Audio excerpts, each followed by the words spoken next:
The IVs are a big deal in healthcare. They are one of the most common procedures performed in hospitals and clinics around the world. They let us give patients fluids, medicine, and nutrients directly into their bloodstream. This method ensures that the body absorbs these substances quickly and efficiently, which is crucial in emergency situations. This means faster action and better results.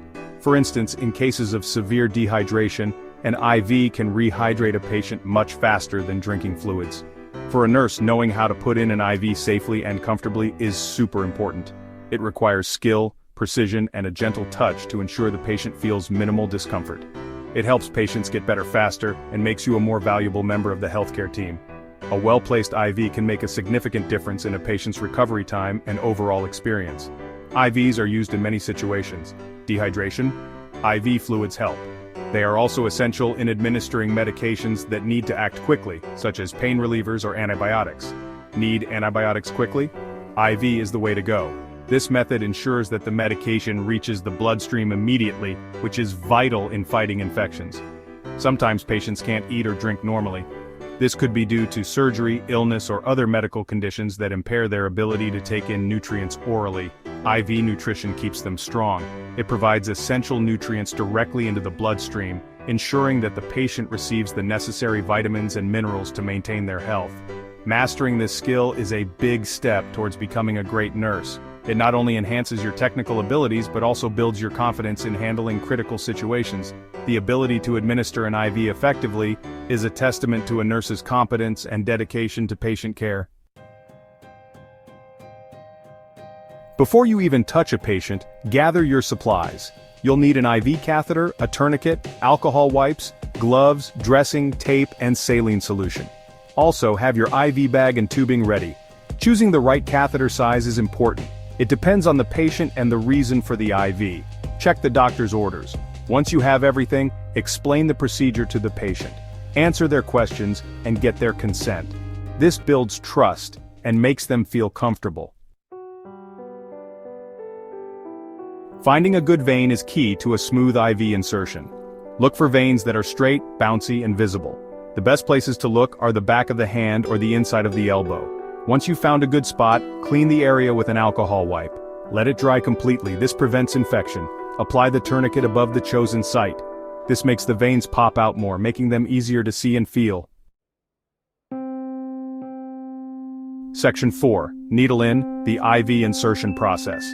Now, hold the catheter at a 15 to 20 degree angle with the bevel, the slanted opening facing up. This angle is crucial for ensuring that the needle enters the vein smoothly and reduces the risk of puncturing through the vein. Make sure your hands are steady and your grip is firm but gentle. The patient's comfort and safety are paramount, so take your time to position the catheter correctly. Gently insert the needle into the vein. As you do this, keep an eye on the patient's reaction and communicate with them to ensure they are comfortable. A calm and reassuring demeanor can help ease any anxiety the patient may have. It's important to insert the needle at a controlled pace to avoid causing unnecessary pain or trauma to the vein. You should feel a slight give when you're in. This sensation indicates that the needle has successfully entered the vein. If you do not feel this give, do not proceed further. Instead, withdraw the needle slightly and try again. It's better to take a few extra moments to get it right than to risk complications. Thread the catheter into the vein while holding the needle steady. Release the tourniquet. This step requires a delicate balance of maintaining control over the needle while smoothly advancing the catheter. Releasing the tourniquet at the right moment helps to ensure that blood flow is not restricted, which can make the insertion process easier and more comfortable for the patient. Attach the IV tubing to the catheter hub and secure it with tape.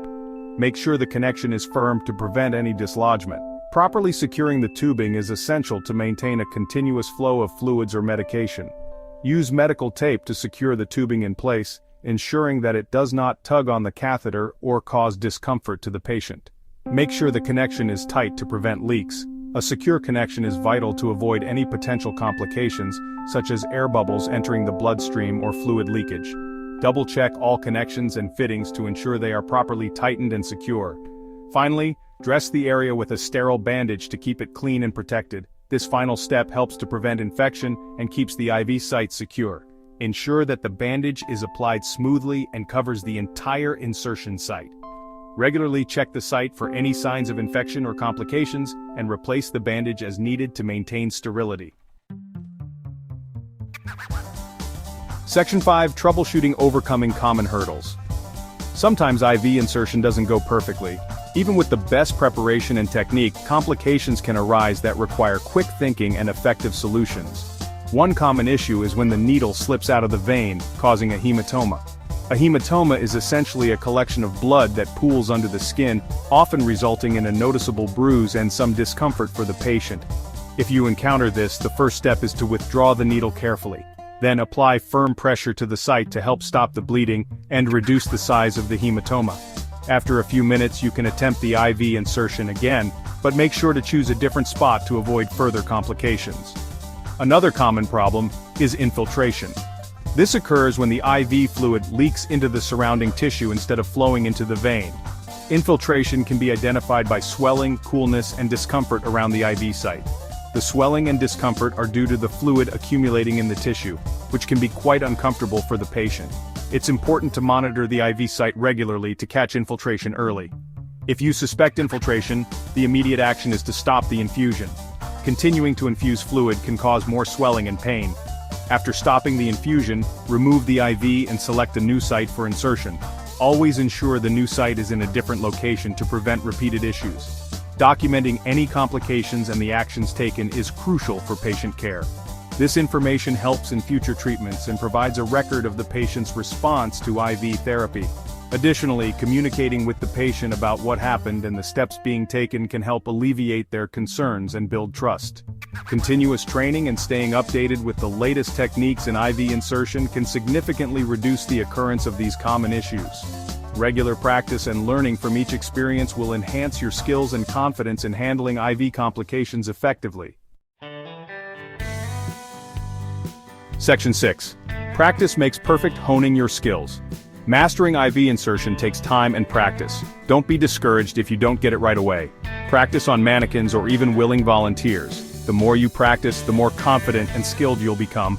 Ask experienced nurses to observe you and provide feedback. They can offer valuable tips and insights. Remember, everyone starts somewhere.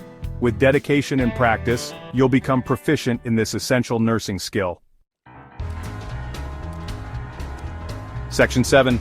Confidence for patient care. Being able to put in an IV is about more than just technical skill. It's about giving your patients the best possible care. When you're confident in your abilities, your patients will feel more at ease too. Keep learning, keep practicing, and always prioritize patient safety and comfort. With time and dedication, you'll become a pro at IV insertion, making a real difference in the lives of your patients.